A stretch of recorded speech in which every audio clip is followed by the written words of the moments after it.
It's a special bonus episode. Y'all, you don't even know what we've had to do for this episode.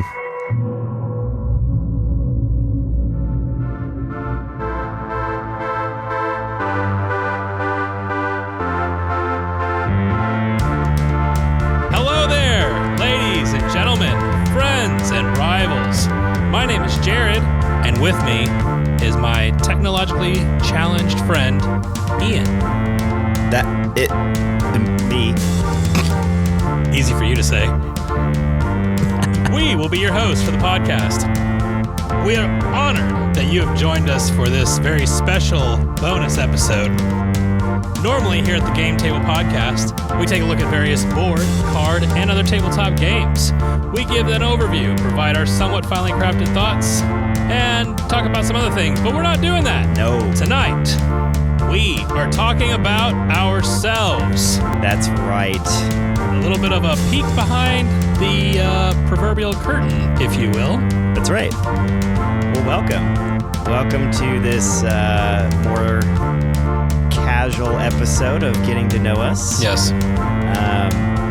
So, Jared, as we always start these episodes, I have a question for you. Is it how to operate Discord correctly? I wish I would ask that earlier than right now. Just a no. quick peek behind the curtain, friends listening at home. This is also our first episode where we are not recording together in person, and it has not gone swimmingly to this point. Hence, it really has the not. Technology jokes. But alas, Ian, what is your question?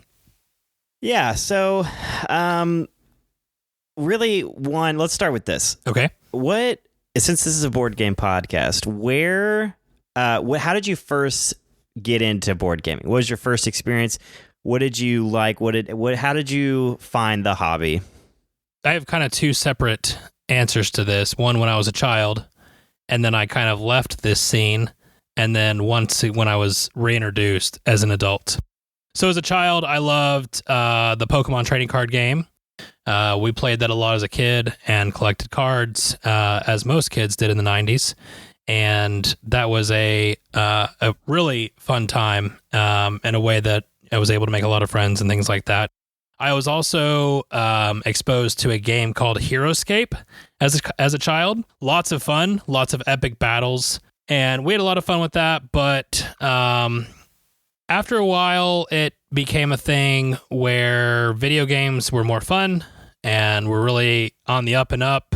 I mean, even just the jump from Sega Genesis to the first PlayStation was just wild. And so it kind of pulled me away from the tabletop genre for a while.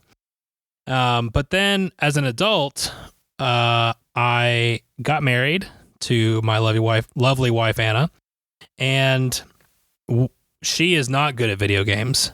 And so I had this conundrum where I really wanted to do things together as a couple.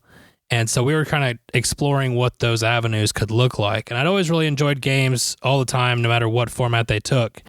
And a good friend of mine, one of my oldest friends at this point, Josh Taylor, had us over for a night of fellowship like he would have all the time.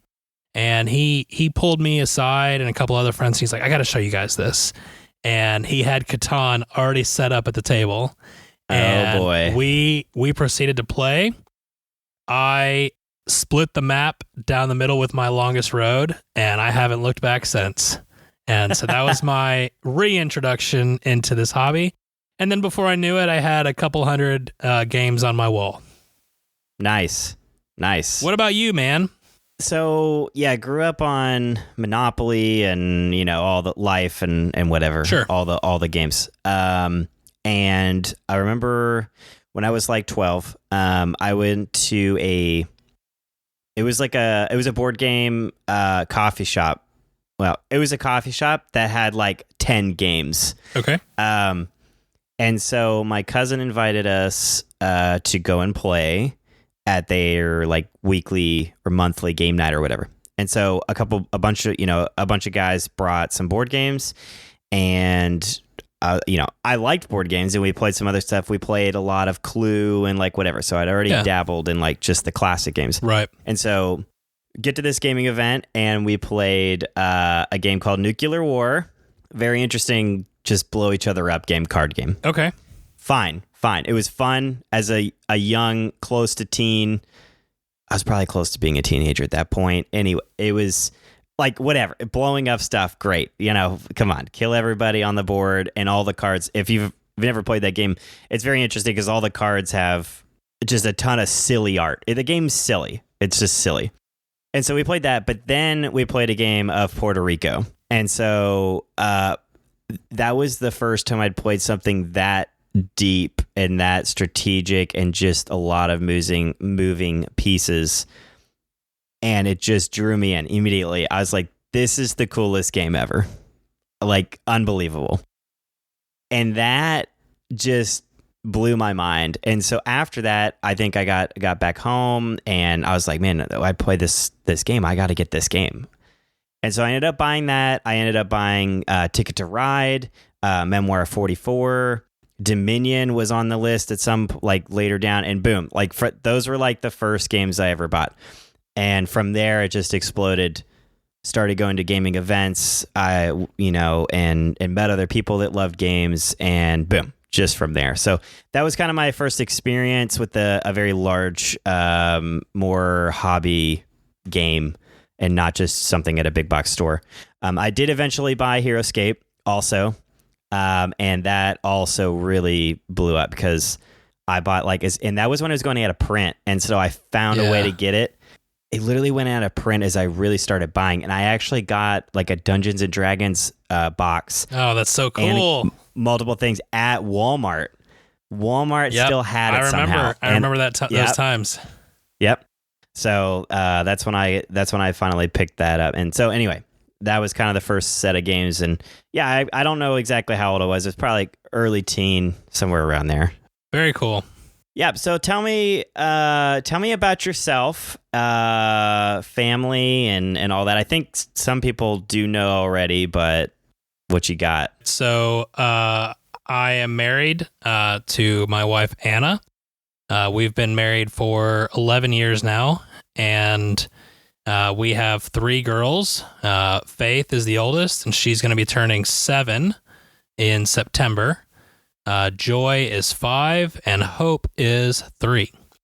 And you might actually hear Faith on the podcast at some point. We're working on some ideas, and so we'll see how it goes. But yeah, so love being a dad, love introducing games to the family. Ann and I have played games our entire marriage, and it's been a lot of fun and one of the ways that we get to really bond. Outside of that, I don't currently have a career, and so I am looking for what's next. I've been in the customer service industry for 17 years and was laid off from Lyft, the rideshare company, back in April, and have been kind of looking for what's next since then. Somehow found a way to be more busy than when I had a job over the summer. So, there's that. But we'll definitely see what's next. What about you, Ian? Yeah, so my wife, Julia, we've been married for 7 years this July. And I've always introduced games to her and then my own family for all of that. And yeah, she loves games too, not as much as me. She likes very specific games, but she will always play a game. No kids, not yet. One day. Yeah. And then career, I'm a nurse in Nashville, and I've been doing that since 2020. Nice. That's had its ups and downs, but I do currently like my job, and who knows where we'll go from there. But no, I do like it, and it's been good. COVID was bad, but we're through that. So the dark days. Yep. But let me take one, because I was kind of thinking about this jumping into tonight, and I'm trying to remember exactly. I can't remember exactly how this happened, but when did we first meet? We met at the Calling at one of our church retreats. See, yes, I couldn't remember if I'd met you before that because one of Anna's brothers played baseball with you. And so I couldn't remember if I Okay, had met you well- at that point or not. Yeah, I mean, maybe. Yeah, I mean, I did play. Yeah, I did play with them. I don't think I would have met you. You might have seen me, and I might have seen you, but we never actually met at a game. Yeah. Yeah, I don't recall ever meeting it. I do know. I definitely talked to you for the first time for sure at the calling, I believe. Yeah, At and the- we at found the out retreat. we both love board games, and you started Yeah. coming to I think it was a Yeah. So what happened is we met there, and then like what you overheard somehow, I think that I did, and then you saw something on Facebook of me posting about a game, and maybe I commented on one of your posts on Facebook. This all sounds right. Whatever. The glory And days so- of Facebook back in the day. Yeah, that's right. This is when Facebook was popping off. Not Not today. This is not today. This is well before years ago. Yeah. And so I mean, heck, this is probably 10 years ago now. I think it is because I'm think thinking back to we're on how our long 10 year. ago we started those game nights, and that was when we really started hanging out. Was around yeah. those. Before I got married, I came to your house. But so and then you messaged me on Facebook. I know this is how it happened. And so you messaged me on Facebook. I was like, you said, "Oh, you like games. You should come to one of my church nights, gaming nights." And I was like, "Dope, let's do it." And so you sent me all the information, whatever, and I showed up. And I remember the conversation we had. You're like, "You like all these games?" And I was like, "Yeah, I like all of these games." You're like, "What?" I hadn't met one before that was like Yeah. into all of them, and so Right. So I was like, yeah. So anyway, and then from there we found multiple games that we really liked. Star Wars X-Wing. Oh, man. I think from there you were like, let's come over and play X-Wing. And so I think that was really the first game I came over and we actually played a lot. I might have come over and played maybe with the group you had at your house or something. Anyway, but yeah, I don't know. That's kind of how it went down. the part that I really remember was it was one of the first times you came to the church to do a game night, and we were playing Seven Wonders, and I Yeah. remember us talking smack, like barely having really engaged one another at all. And I was like, this is perfection. This is what I've wanted my entire life, and it's right here. And a relationship was born. Oh, that's true. I do remember that game of Seven Wonders. Yeah. Seven Wonders is a great game. I still really like Seven Wonders. It's I still true. have my copy. There you go. So. Nice. Yeah. Very So speaking cool. speaking of games, so everybody has a list of games that they like and love, and they have their top game. But what is your top 5 games? We'll go with 5. And this is just games that you've most enjoyed. It is not games that, like these are the best games of all time. It's just, what do you like most? And then I can give my 2 cents. Sure. Yeah, these are in no particular order, but I am Yes. glancing over at my shelf to make sure Yeah, I haven't yeah. missed something. You don't want to miss anything. Yeah, and these are in no particular order. These are just games that we love and will always play, and that always have a good experience with, at least for my behalf. So the first one, and I do want us to review this game at some point. Stockpile is one of my favorite games and has never disappointed me. So it's a very dumbed down stock market concept. Mm-hmm. Where it's very easy to get people in, and you run through a round and say, that's how you play the game. And you go 4 or 5 more rounds, and whoever has the most money wins. It's easy to get in. It's easy to understand, and it's a really fun play. So Stockpile is one of my 5. My next one would be Ark Nova. Ark Nova is a heavier game that's all about building out your zoo, going on various conservation projects and other things that zoos do. I get really fulfilled by building things like that. So that's one of the ones that I'm really enjoying a lot right now.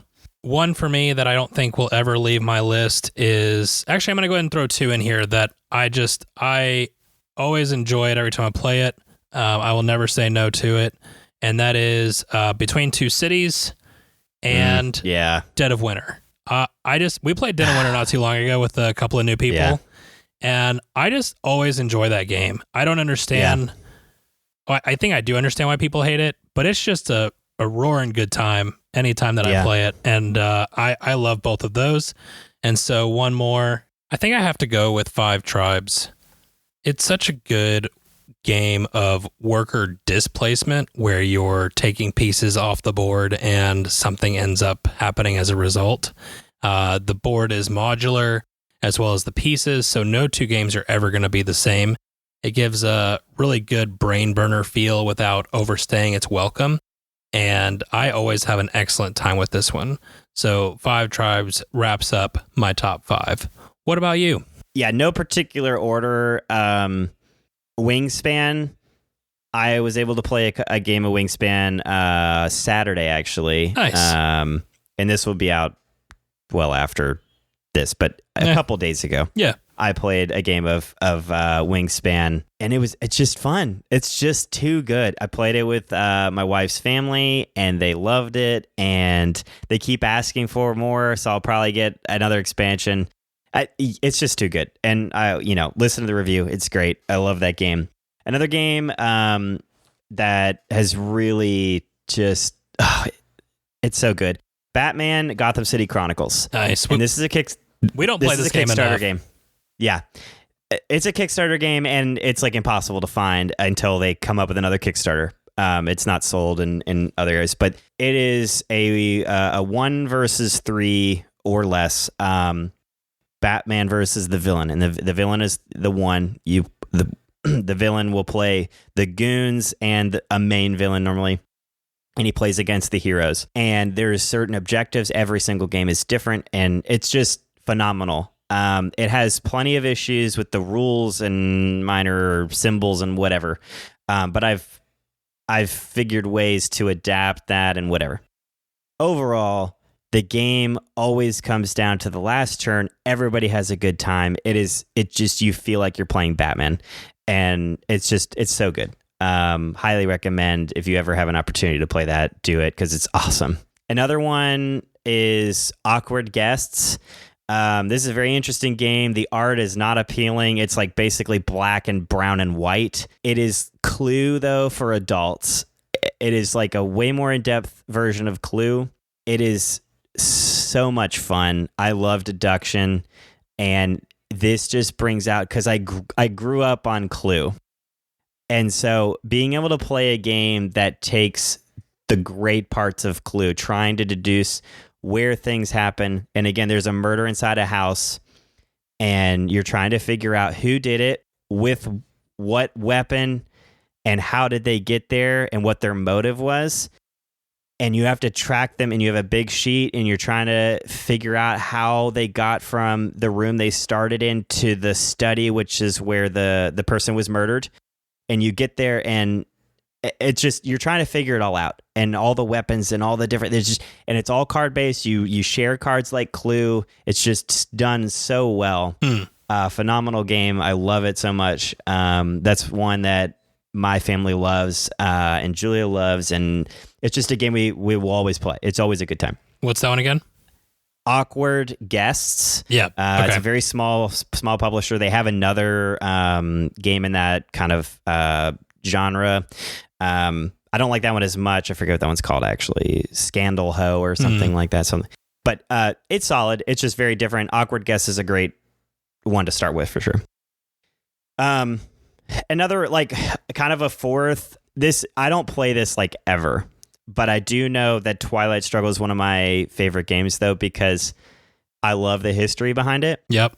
And it is a 2-player Cold War card playing game, and it's also area control, and you're managing the board with influence all over. You're managing all the countries and putting influence down in all the different countries, but each card in the game is specific to a historical event that happened. And so it's crazy. You learn stuff about history, about the Cold War, just by playing the game. It's crazy. And that's one of the coolest things. Every single card, all the art, everything about it is all based off history. And the whole thing is, do you rewrite history? Yes, because in the game, you can like the way you play the events can change the outcome of what history was, which the nuclear war didn't, happen or whatever. But every card though is historical, and you learn so much about how the Cuban Missile Crisis, and it like you just feel like you're playing the Cold War because there's no bombs, there's no soldiers. It's straight up just conflict within a card game with influence. You're putting influence on the board, and you're just trying to gain victory points in the end. But it's a perfect 2-player game. It's very intense, very long, very strategic. It's hard to get into, but it's a solid game. It's wild to me that you and I have not played this yet. I know. We should. And then honestly, I said no particular order, but Marvel Champions is my number one. I purposefully did not say that one because I knew you would. Marvel Champions is by far my favorite game. It's a cooperative game, and stay tuned. There may be a review at some point for this game. And by maybe, you mean definitely. Yeah. But it is a cooperative game, card-based. You build a deck of a hero. You get to pick whatever Marvel hero you want, basically. I mean, there's so many at this point. And you play up against a villain. And you get to fight the Goonies and as minions and as even strong minions or whatever. And you play against them, and it's all card based. It's just so good. You get to play as a team, fully cooperative, and you're coordinating with your teammates to try and attack the villain, thwart their schemes, attack and deal damage to them in the end. That's how you win, is by defeating them with hit points. But the villain throws a lot of different things at you of trying to manage the board and all that fun stuff. And so that game is phenomenal. You'll hear our review at some point of it. But that one's definitely on the top of the list, honestly. Awesome, man. What about what have been some of your favorite moments or memories centered around tabletop gaming? I have one, and it was Batman. It was the Batman game, and this happens a lot, honestly, in this game. That's why I love it so much. Is it came down the villain. You play through a certain amount of rounds or whatever, and you get to the point, and you're in the last turn. And so in this scenario, the Batman and Nightwing and Robin or Catwoman, Nightwing, and Batman are trying to defuse the last bomb inside the train station that Bane has initiated.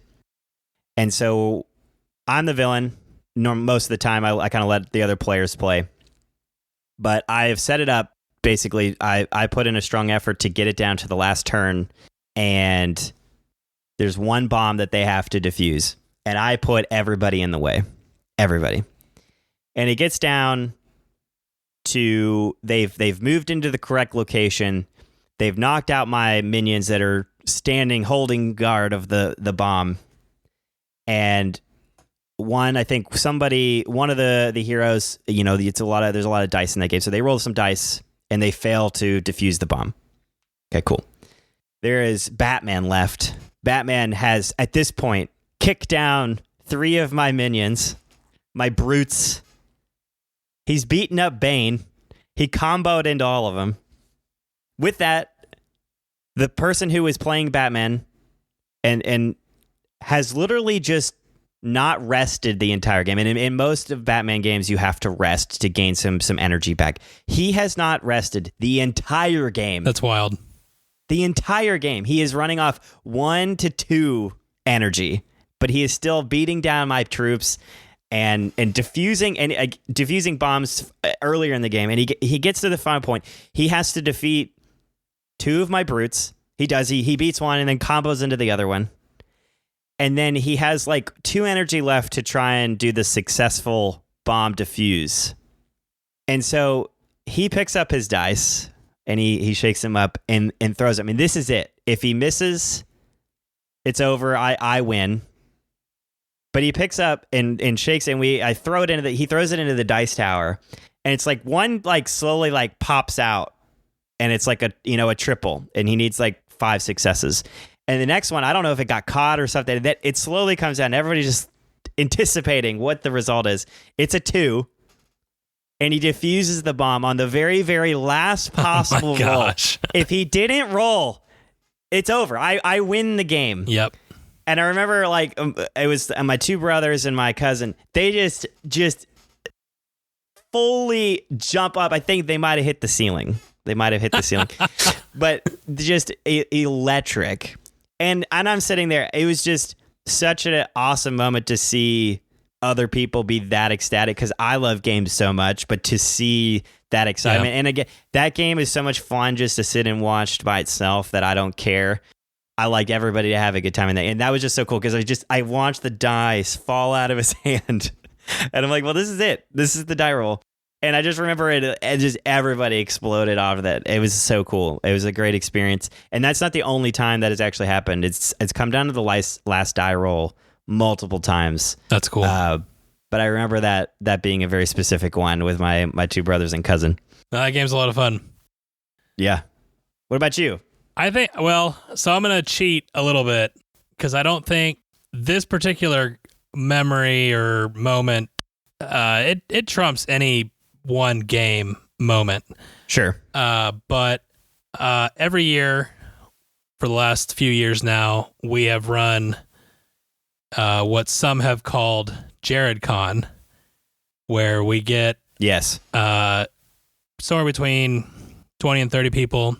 We go up to a house up on the lake, a little bit, about 40 minutes north of where we are, and we spend a week of gaming.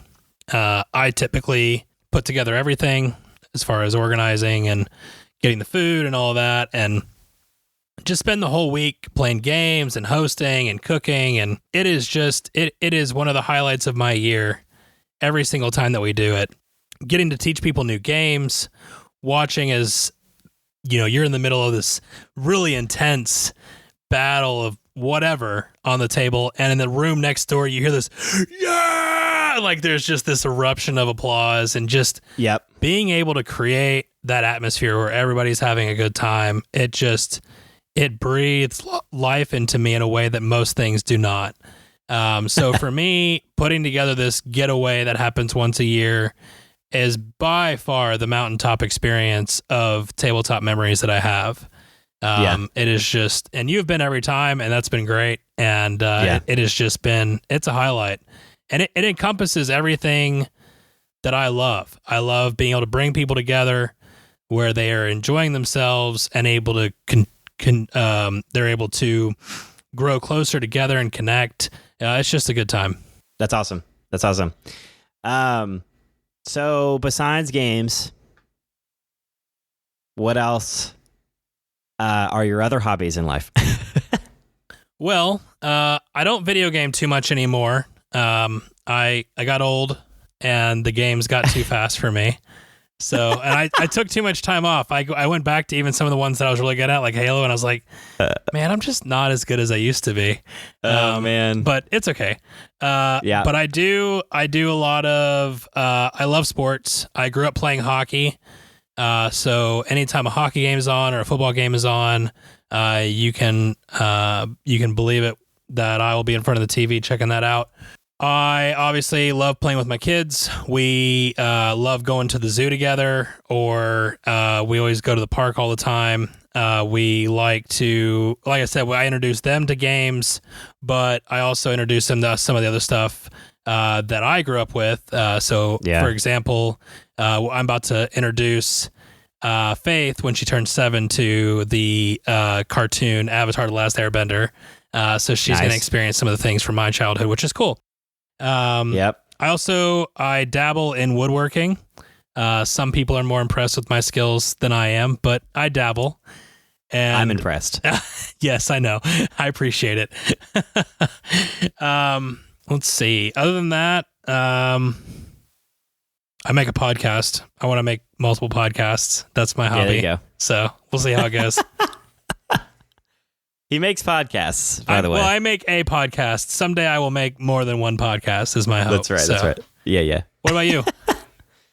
I have, honestly, too many hobbies, it feels like. That's what my wife has told me anyway. But no, I drum. I love playing music. I play it at church and on my own stuff and record some videos for that. I am into video games. I play a lot of sports games. I play hockey and then some other shooters, and those are fun. So I get into that. Yeah, I've gone and played hockey, a little skating, Nice. working out. Yeah, just a little bit of everything. Do Board you gaming podcast. when you play hockey, are you in line or are you on the ice? No, it's ice, but I've mostly just gone to like the stick and puck. I would like to join a league at some point. My brother does that. Okay. So I kind of just skate around, shoot. Sometimes some goalies show up and we'll be able to shoot on them and stuff. But That's cool. at some point I might want to do this. I'm not a very good. I'm an okay skater. I can stop, but not if I were like fully giving all speed. I would probably hurt myself. I'd fall down into the boards and kill myself. That's okay. A lot of people do that. Right. All fun. All Sweet. games. That's awesome. Yeah. No. So This is still within tabletop games, but you and I don't talk about it a lot because you're not really into it. But I do a lot of D&D, both as a DM and a player. Ann and I will play a lot together, and we'll bring other people in, and that's a way to connect as well. nice. So yeah, Yeah. No, there's always something. The outdoors, obviously, is always one that most people do. But we like to go on our walks and stuff around the neighborhood, and we like to go on trips, take photos. I do have a nice Nikon, so anytime we go somewhere, I take the Nikon, and I like taking good photography. So sweet. Do All you about have a favorite place that you go that's like within driving distance of Tennessee? we go out to the Johnson City area, which is that's the end of the line for Tennessee, but 4.5 hours. And we go up to Roan Mountain. It's one of the most beautiful places. I feel like it's one of the highest. It's on the Appalachian Trail, and so it's one of the highest points. And we usually go in the winter, so it's just like 5 feet of snow up there. Nice. It is just view for miles. There's no cell service. It's just like. It's heavenly. Some of the pictures I've had up there are just, I've had some of them printed, and they're just, absolutely beautiful. If you ever have an opportunity to go to that area, it is remarkable. It's just really cool. That's very awesome. beautiful. Yeah, really beautiful area. Cool.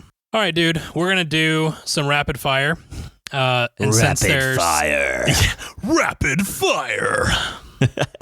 Pew, pew, pew.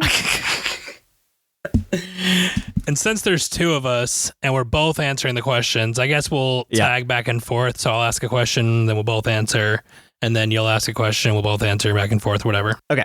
All right. We'll start off with a doozy. Okay. Favorite color? Blue.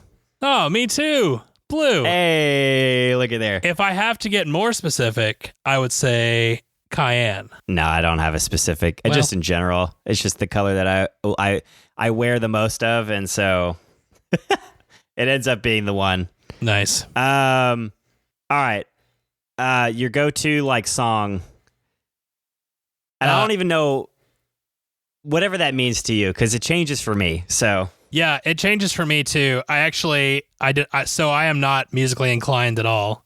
You mentioned drumming. I just like songs, and I know that like games or movies or whatever, each song has its place for a specific purpose. But I think the one that I often revert back to most is Hero by Pegboard Nerds. Nice. I do listen to a lot of music. So it's really tough for me to come up with like one as a go-to. What is the one song to rule them all? I mean, something from the Lord of the Rings soundtrack, right? I mean, not where I expected you to go, to be honest, but that's all right. I legitimately just don't know if I have I don't like it changes. Like this week could be like I've listened to this song like 5 times, but like next week it'll be a totally different song. Let's just commit to the here and now. What is your go-to song today? That's still so hard to Nope, do. you said you had a song. You listened to it like 5 times. Come on.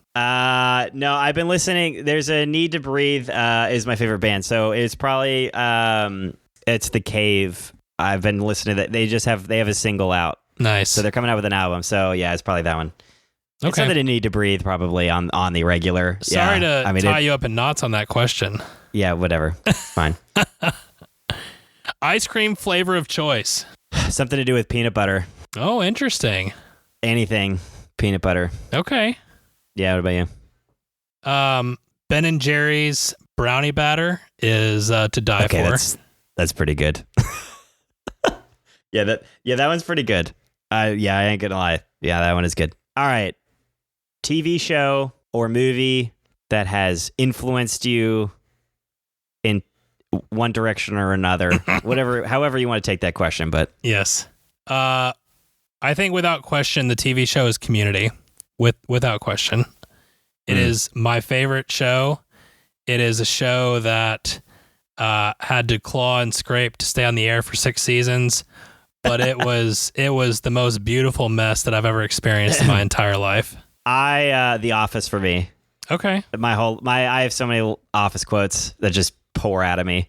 Either that or SpongeBob, one of the two. SpongeBob's pretty good. It is very influential, for sure.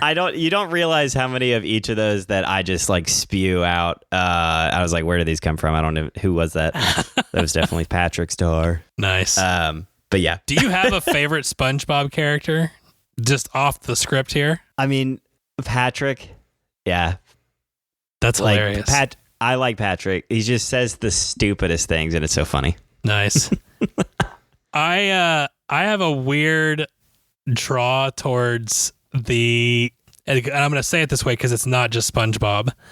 Okay. But the greedy scumbag. So Mr. Krabs in Mr. SpongeBob's in SpongeBob. Yep. Watto in Star Wars. Characters like that. Just really, right.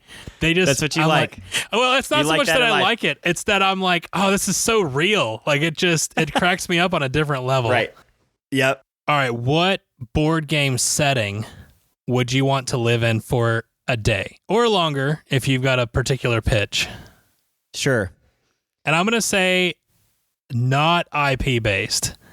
Because when I first asked this question to myself, I was like, I mean, I could be a Power Ranger for a day, you know? Sure. I mean, that sounds great, right? Sure. What would be, and this sounds boring, but viticulture? I knew you were going to say that. You did? Yeah. So viticulture is a game about making wine, but you're on a vineyard.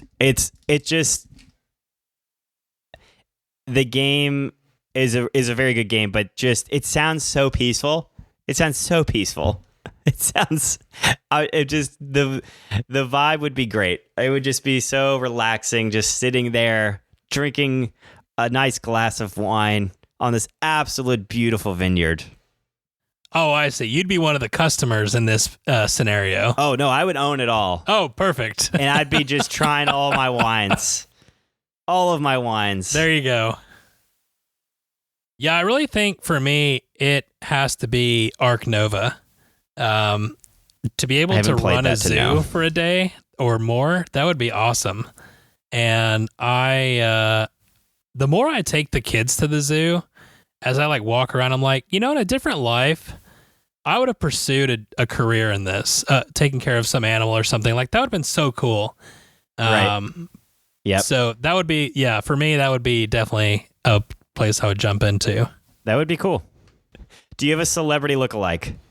I don't think that I really do. I will say that in high school, I was in a theater class and we did a full SNL show. And I played the role of Chris Farley's living in a van down by the river. And I nailed it. It was to perfection. Nice. We built a styrofoam table, and when I fell on it, this thing just like shrapnel just flew everywhere. It was incredible. What about you? No, I don't think I really. I mean, as a kid, I think everybody. I did kind of look similar to Frodo Baggins, Elijah Wood, but as an adult, not very much. Like I do remember, I shaved my beard to where it had no mustache and no chin, and so I definitely look like Hugh Jackman. Nice. That's a good goal to aspire to be. So. Yeah, I definitely looked like it, but I don't know if I would. I don't know if I really look like him on the normal. I think I do have some facial aspects that he might, but I definitely don't look like him. Yeah, maybe work when out I'm a little older, more. that'd be great. Yeah, I need to get a lot more shredded. Yeah, all in good time.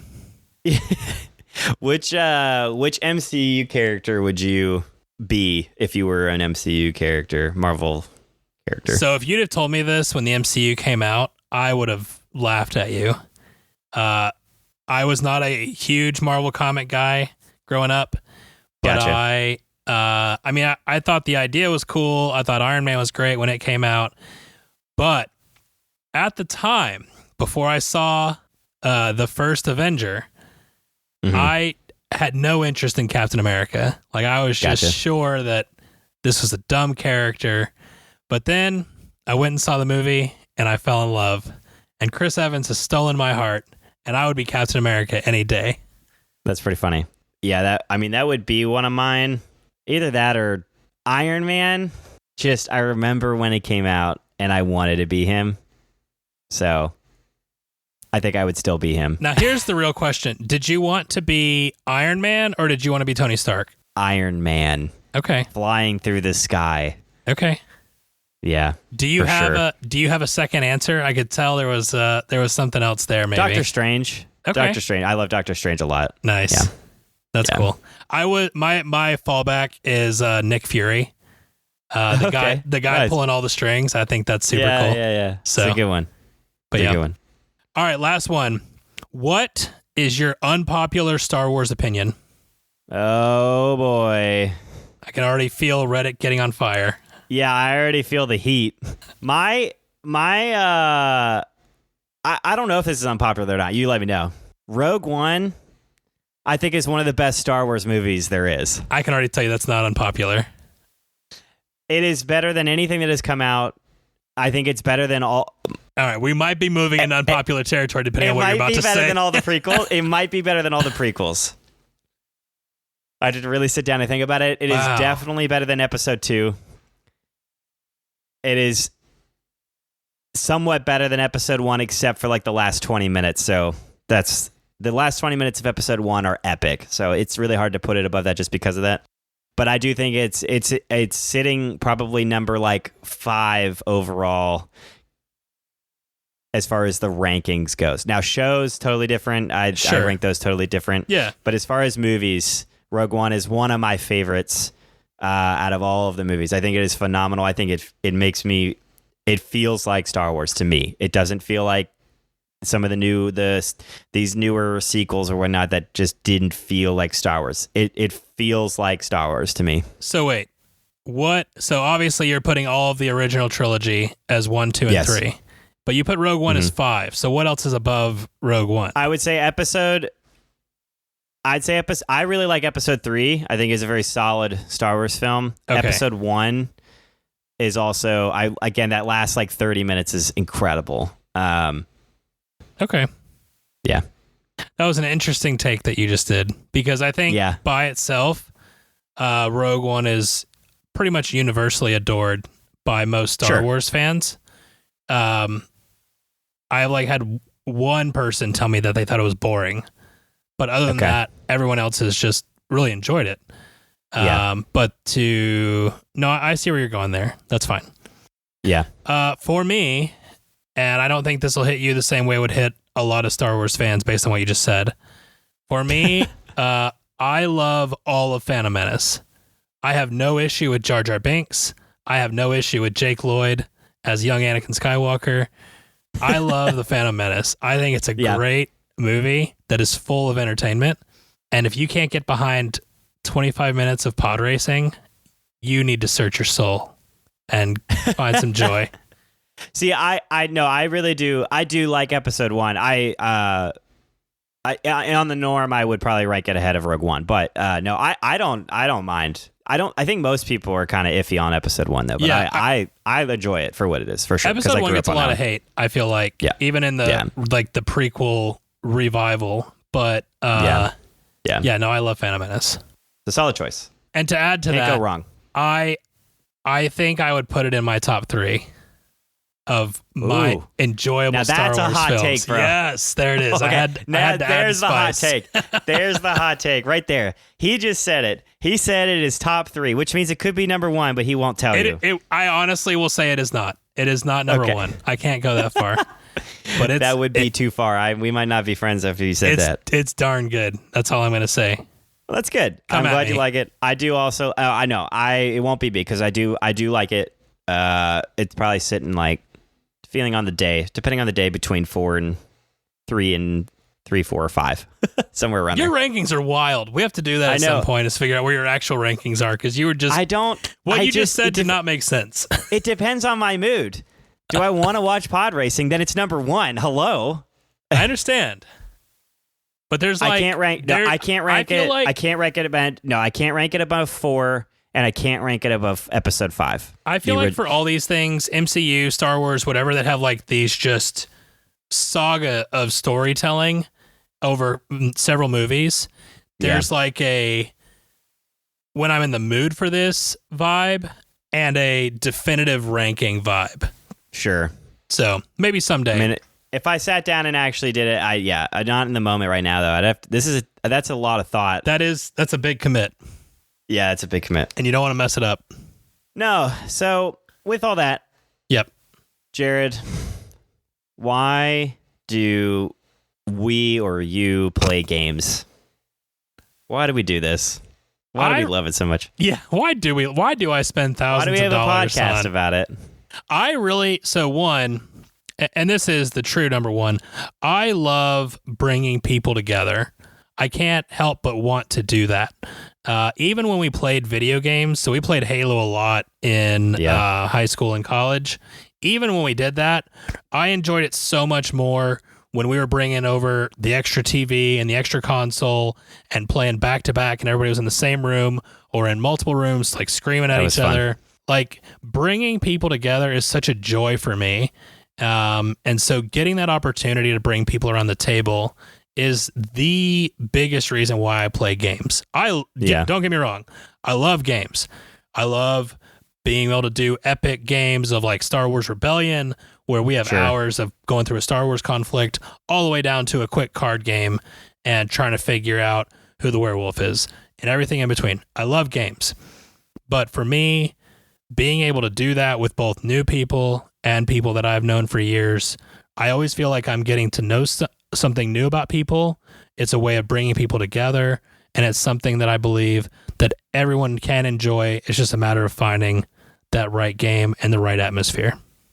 Yeah, that is it. In general, I do win. I win, some games. I'm not very good at a lot of games. But honestly, some of the games that I'm not good at, I love the most. Like even Batman. I play the villain. I kind of like, depending on how the game plays, I want the heroes to win. So it's not because I want to, go out there and win every game. I am super competitive. But no, there is something about being in a group of people that you are all sitting down at the table, just communicating and having fun. Some of my best relationships are at the gaming table. And you could talk about life, you can talk about the game. It all comes up throughout all of it. A lot of back and forth, egging on or nagging or Trash talking. name calling, trash talking. It all happens around the game table. And the experiences that you get, especially in a lot of games, cooperative games specifically, it happens a lot where you're all on a team and you're working together towards this goal and something crazy happens and it comes down to the last roll or the last, card or whatever. And those victories as a team, as a group, and I'm using that more specifically as a co-op, but this is all gaming experiences that just investment as a table with, a couple people or 6 or 8 or whatever. That investment is just so cool to watch and be a part of. You'll have those memories forever. Those gaming experiences I've never lost. I've always remembered them, especially when I pull that game back out. I'm like, oh man, I remember that one time I played this game. It came down to this moment and I remember it forever. So it's just something that is always there. And heck, I remember my first ever Puerto Rico game at the start of this episode. And that was, 15, 16, 17 years ago. So you remember these forever. Yep. And that's what's super cool about it. And as we move forward in this podcast, about things that we are looking forward to in this podcast, that's what I want for other people to have, is to be able to have those shared experiences either with us or they get to find their own game in their own gaming group, and that they're able to have those experiences that we've had, because I think you're missing out, I think, on a lot of times, if you haven't had these experiences at the table with your family or friends. And so in general, that's my goal for moving forward here is that y'all get to be a part of that and learn and get a slice of our own lives, but also get to find some new games for yourself and get to kind of get a little piece of that. What about you? Yeah, I would just add to that, because I think you nailed it. I know that this is a weird quasi-niche, quasi-growing, quasi-popular hobby thing going on. And it's hard to know where to get in. It's hard to know what makes sense as far as, well, this is a really good game, but will it ever come out at my table kind of thing. And so there is definitely, I feel like, a learning curve to getting into this hobby. And I just want to be able to facilitate a tool that will help people help figure out what works best for them and their table, like we talk about. And I want people to be able to have those communities around the table where, you find what works for your gaming group, and that group continues to grow closer or grow in numbers or both. So that's part of it. I also really enjoy doing this sort of thing. I have a background in, I was going to go into radio or television before life caused a left turn. And so doing things like this is always a joy for me, and it's a good creative outlet. I hope you guys are really enjoying what we're doing, and I want us to be able to grow our community as well. We have some ideas for that and some things that we want to use to grow and communicate with you all. I'm hoping that by the time this podcast is out or shortly thereafter, we have a full Discord channel put together so that people can start joining that. And we can start talking about games or whatever and just continue to grow in that community, because I think it's so important that we engage one another and continue to grow in relationship. Other than that, I just want to say something that's really important for both Ian and myself is that we remain very authentic. We don't want to come across like we're just moving through a game just to be able to pump out a review. Like, we take really seriously what we are looking at and who this might work for and who won't. We also have the goal, I don't know if we're just being naive at this point and it doesn't actually come to this, but I would love for this podcast to never be sponsored by publishers or have ads added to it. I would love for it to just be a podcast that is an authentic review and resource for people to come to. Now, whether that, is able to be growable, I don't know, but we are certainly going to try, and we'll see how it plays out. Yeah, no, we give our honest opinion, as you've heard. We haven't been just picking a bunch of games we just definitely love, and we're only picking good games, and we like every single game. That is not the case. I mean, you showed with your last episode that a 5.5 is doable. And when I find games I don't like, I am very honest about it. I just happen to like the games that we picked so far. So sure. But it is very honest. Yeah, that's our goal and mine. And so to be authentic, and so we will continue to to bring that to you. Absolutely. Well, I hope this has been at minimum entertaining and at most enlightening. And hopefully, I mean, if you guys like this, let us know. We'll do some more like this on our bonus episodes. Our goal is to keep the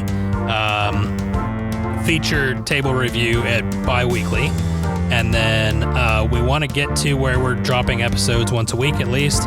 It's probably all the capacity we have for right now, but we'll kind of see where things go.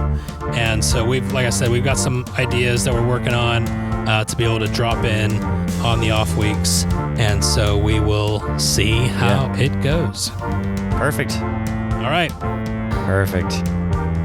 Well, thanks for hanging out with us. As always, we are so grateful to have had you at our table. If you do have feedback, like I mentioned a minute ago, we would love to hear from you. Both our email and our Instagram page will be linked in the episode description. We would love it if you could take a moment, go review us on whatever iTunes, Apple Podcasts is what it's called now, or on Google Podcasts or Spotify. Please drop us that 5-star rating. We would absolutely appreciate it. And please continue to spread the word. We would love to be able to continue to share with your friends and your rivals and anybody else that you think might benefit from this podcast. As always, we do say thank you to Angie Santiago for the cover art and to Anna Snyder, who made the music. Until next time, may your dice rolls and your card draws be blessed and your experiences at the table to be ones to remember forever. See ya. Happy gaming, everyone. All right, I'm stopping the recording. That's it.